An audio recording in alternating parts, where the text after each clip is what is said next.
Hi there, Cancer. Thanks so much for tuning in. I'm Astrogirl, and we're looking at March 28th through April 3. Now, the Sun, Uranus, and Mercury, the planet of communication, are all lined up in your 10th house of career and reputation, with Venus to follow sooner than later. Work, how you approach it, your career, how you feel about it. Are you climbing the corporate ladder, or are you simply stuck on one of the rungs? Do you love your job? You've got to love what you do and do what you love, Cancerians. This week, it really is the quiet after the storm. The last couple of weeks, last week with the lunar eclipse in Libra, which for you was your fourth house of foundation, home, family, was really quite quite an event.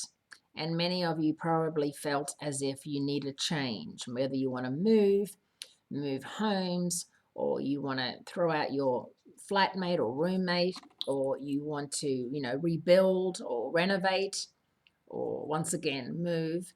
You're a homebody, most of you.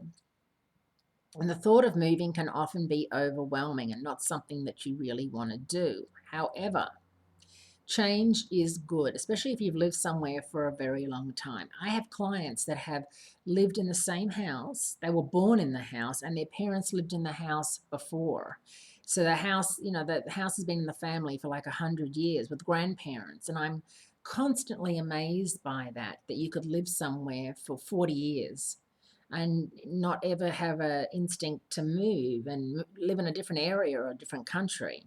But a lot of people do stick. What most of the clients who do that actually are Scorpios. They like to, take hold of their little space.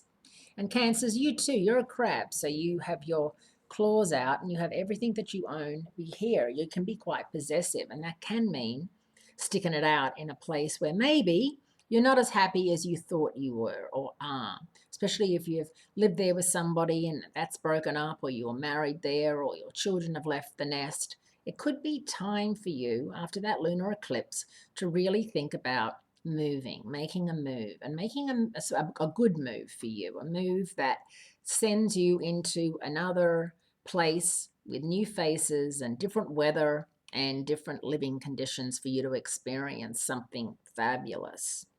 I think that Australians, especially, really do travel more than any other nation and people. And I'm often amazed in LA just how many Australians I meet, and they're here to act or to model or just to come to LA and live and work and, see the States. And I think it's really fabulous. And I pity anybody that lives in the same town, in the same country, in the same, day to day Groundhog Day a little bit, because I think adventure really does keep us young and keeps us guessing. So have a great week. And if any of this is resonating with you, you know what to do. Thanks, Cancerians, and I'll speak to you again soon.